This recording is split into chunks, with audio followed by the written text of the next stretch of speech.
अगली खबर की ओर पढ़ेंगे। इस वक्त की अगली खबर हमें मिल रही है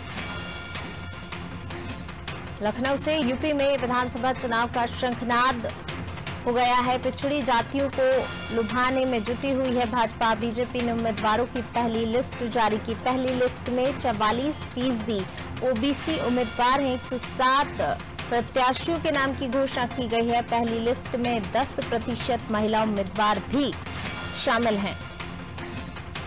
यूपी में विधानसभा चुनाव का शंखनाद हो गया है और इसके बाद से ही जो है अब एक बार फिर लुभाने में पार्टियां जुटी हुई हैं। भाजपा पिछड़ी जातियों को लुभाने में जुटी हुई है। बीजेपी ने उम्मीदवारों की पहली लिस्ट जारी की और अगर इस पहली लिस्ट की बात की जाए तो पहली लिस्ट में 44% ओबीसी उम्मीदवार हैं।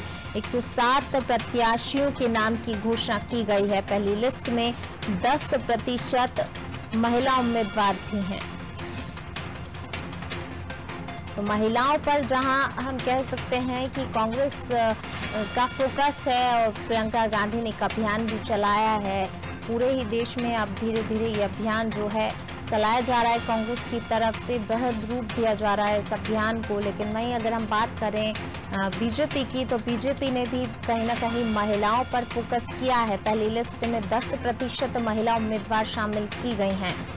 तो जो पहली लिस्ट जारी हुई है 44% ओबीसी उम्मीदवार हैं और 10% महिला उम्मीदवारों को भी शामिल किया गया है। तो कह सकते हैं कि फोकस ओबीसी उम्मीदवार और महिला वोटर्स पर है और लुभाने में भी अब पार्टी जो है कोई कसर नहीं छोड़ना चाह रही है चुनाव जीतने में। तो इसके लिए जरूरी भाजपा के लिए यही है कि वक्त रहते जो है हर तमाम कोशिश कर ली जाए। तो अब लुभाने में जुटी हुई है पिछड़ी जातियों को और साथ ही महिला वोटर्स को भी यहां पर साधने की कोशिश की जा रही है। चलिए ज्यादा जानकारी के लिए सीधे रुख कर लेते हैं संवाददाता अशफाक। अशफाक लगातार जुड़े हुए हैं। अशफाक, पहली चीज तो ओबीसी को साध रही है बीजेपी और साथ ही दूसरा फोकस अब महिलाओं पर भी है। कांग्रेस तो एक बड़ा अभियान चला ही रही है। प्रियंका गांधी ने महिलाओं को लेकर अभियान की शुरुआत की, लेकिन अब बीजेपी भी महिलाओं पर फोकस कर रही है। हालांकि 10% महिलाओं के नाम ही शामिल हैं, लेकिन कहीं ना कहीं कह सकते हैं कि ओबीसी प्लस महिला वोटर्स दोनों को एक साथ साधने की कोशिश, लुभाने की कोशिश भाजपा की तरफ से। देखिए, भाजपा की अगर पहली लिस्ट की आप बात करें तो कहीं ना कहीं ओबीसी पर फोकस किया गया है और जो आरक्षित कैटेगरी की सीटें वहां पर जो है एससी उम्मीदवारों को उतारा गया है, लेकिन जनरल सीटों पर किसी ऐसी सीट पर एससी उम्मीदवार को नहीं उतारा गया है। एक चीज, दूसरी चीज ये है कि अगर सामान्य वर्ग की बात करें तो सामान्य वर्ग में भी आप देखेंगे कि 43% सीटों पर सामान्य वर्ग को उतारा गया है। 10 सीटें जो है 107 में महिलाओं को दी गई हैं। महिलाओं की भागीदारी को लेकर जो है अगर बात की जाए तो राजनीतिक दलों को जो चुनाव के वक्त जो है वो बहुत कम दिखती है। कहीं ना कहीं प्रियंका गांधी ने जो एक शुरुआत की थी टिकट देने की, टिकट देने के बाद चुनाव लड़ना और उसके बाद जीतना, कहीं ना कहीं राजनीतिक दलों के लिए जीत ज्यादा जरूरी होती है और इस वजह से शायद वो महिला उम्मीदवारों पर उतना फोकस नहीं कर पाती। ओबीसी की नाराजगी जो है उसको दूर करने की जरूर कोशिश की गई है और जातिगत समीकरण के हिसाब से जो है हर सीटों का कैलकुलेशन करके बीजेपी ने टिकट दिया है, क्योंकि पश्चिम यूपी से भी कई विधायक जो है धर्म सिंह सैनी जैसे मंत्री वहां जो है उन्होंने समाजवादी पार्टी ज्वाइन की है। तो कहीं ना कहीं एक नुकसान को देखते हुए उसकी भरपाई करने की कोशिश बीजेपी ने की।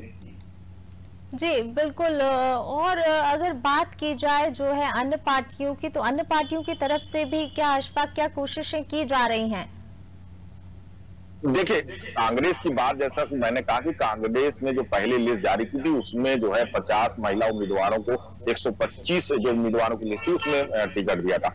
समाजवादी पार्टी के राष्ट्रीय अध्यक्ष अखिलेश यादव ने कल एक प्रेस कॉन्फ्रेंस की थी जब उनसे ये सवाल किया गया कि महिला उम्मीदवारों की भागीदारी को लेकर आपके पास क्या प्लानिंग है, तो उनका बिल्कुल साफ ये कहना था कि हम टिकट सिर्फ उन्हीं उम्मीदवारों को देंगे जो जीत हासिल कर सके।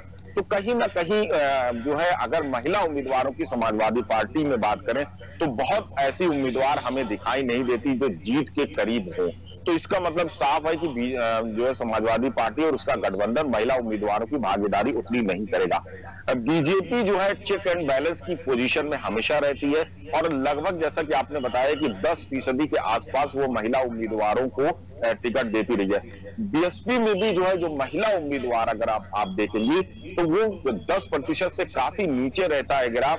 और ये जो है आधी आबादी के लिए एक बड़ा सवाल है कि राजनीति में भागीदारी उनकी कैसे सुनिश्चित की जाए, कैसे उन्हें मौका मिले। ये सवाल उत्तर प्रदेश की राजनीति में हमेशा रहता है और जब चुनाव आता उससे शुरुआत में महिला अधिकारों की बात सभी राजनीतिक पार्टियां करती हैं, लेकिन टिकट देते वक्त कहीं ना कहीं वो जो है महिलाओं को उतना जो है टिकट नहीं देती जितना ही उनकी भागीदारी है।